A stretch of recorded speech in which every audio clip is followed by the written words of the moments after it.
Welcome to the Warframe Weapon Encyclopedia, where today we're checking out the Hystrix. You can get the blueprint for the Hystrix from the market, and it's unfortunately one of the sort of needlessly complicated ones because it takes 20,000 credits and 9,750 ferrite, 15 control modules, and then a fully built bolto and a Viper. The Viper is pretty straightforward, you just get the blueprint from the market and build that. But for the bolto, you're first gonna have to get the Lato as well as some other resources, and the Lato also comes from the market, though luckily you don't need to build this one, you just buy it with credits. So you need to buy the Lato, make that into the bolto, then you need to build the Viper, and then you combine the two and make the Hystrix. Now the Hystrix is a Mastery Rank 7 fully automatic secondary pistol that does primarily puncture damage with good crit of 24%, above average crit multiplier of 2.2 times, and solid enough status chance of 10%. It also has pretty high fire rate, a 16 round magazine, and a somewhat fast 1.7 second reload. Now the main thing about the Hystrix is that it can switch between 4 different quills. Now these all have roughly the same stats, but they each have a different forced proc. And you switch between them with the secondary fire button. Now the first quill is the poison quill, which will always proc toxin. Then we have the fire quill, which will always proc heat.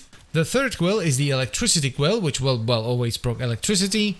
And the final quill is the ice quill, which will always proc cold. The best thing about these procs is that they are forced, so they don't combine with the elements that you have on the weapon. So if you have viral and heat on the weapon, you can still proc toxin or additional heat with the quills. This makes the weapon a pretty good candidate for Cascadia Flare, which is a secondary arcane you can get on Zariman that gives you 12% extra damage when you proc heat on the enemy for 10 seconds, and it stacks all the way up to 480% bonus damage. Because if you're using the fire quills, you are guaranteed to get a heat proc with every shot. But anyway, let's check out the build, which is basically just going to be a hybrid that focuses on Viro and heat. This works really well with the fire quills, but also the poison quills, because the toxin from the quill isn't going to combine with the heat from the weapon into gas, so you're going to get both heat and toxin procs. This gives the weapon more than enough damage to finish all sorties, which is very nice, though I wouldn't necessarily take it into Steel Path, as the damage starts to fall off right around level 100. But it can still be useful even after that, because it's not a terrible primer for Condition Overload, because with this setup, for example, if you switch into the poison quills, you're going to get puncture procs, viral procs, heat procs, and toxin procs, with an occasional impact or slash proc as well. I do believe the Hystrix is at least worth trying out. I know it's a bit of a pain to build, but it's honestly not that bad. All the weapons you need to get to build a Hystrix aren't that difficult to get. Plus, if you end up really liking it, you can eventually upgrade into the Hystrix Prime, which is just a better version of this. So all in all, the Hystrix is a pretty solid weapon that's fun to use, does good damage, and can even be used to prime for Condition Overload. So I would definitely recommend you try it out. And that is pretty much it. So I thank you very much for watching as always, guys. I hope you've enjoyed the video and found it helpful,